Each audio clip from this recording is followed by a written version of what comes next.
got a hard road to travel and a rough way to go. I've got a hard road to travel. Hi, I'm Ellen, and I just finished studying my third year, studying history and French at Glasgow, and I spent the last year in France as part of that. When I moved out of home, it was a big change, going from being fed and watered and cleaned and looked after to not. And I had to learn pretty quickly. It's taken me quite a long time. I'm still not the most domesticated of people.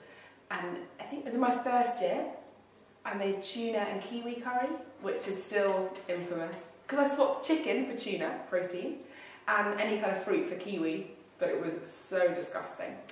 So I've got a bit better now. My top tips for cooking would be to buy things that are on offer and freeze them. That way you've always got some nice meat, some nice fish. Or get your parents to buy you meat at the beginning of the year and keep that for the rest of the year. If you get the chance to cook with other people, it's really nice to feed other people. I hate eating by myself, so just taking the opportunity to share with people is really good. But my main warning would be, don't get into a kitty too quickly, because sometimes you end up in a kitty with people who only buy weird bread or full fat milk. So just talk things out before you sign up to anything.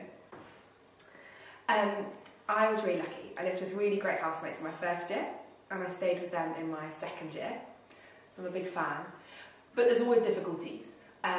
Always times when you annoy each other, when you do things differently, when you have to work it out. I think it's just normal to experience those things. The most important thing is just how you deal with them, and just making sure that you still have fun with people, that actually you're friends with lots of people who you probably wouldn't want to live with. So don't let it necessarily ruin your friendship.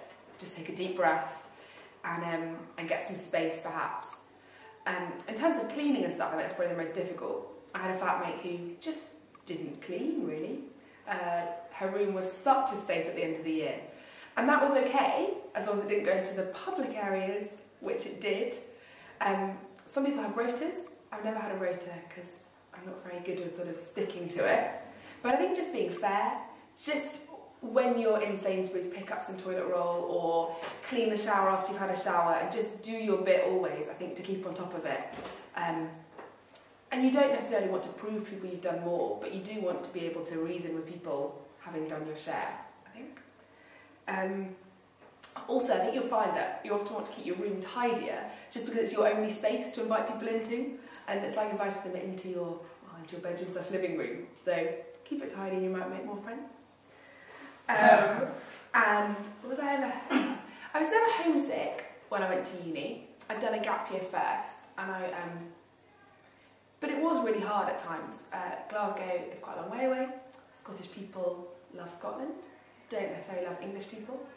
And there was definitely times when I was so grateful to have people to call up at home, people who knew me, people who who knew me outside of this crazy uni bubble. So I think be prepared for there to be tough times. Everyone tells you it's the time of your life, and I think it can be, but that doesn't mean that you're going to be happy all the time or that you need to prove to anybody that you are. It's real life as well. But a really great experience.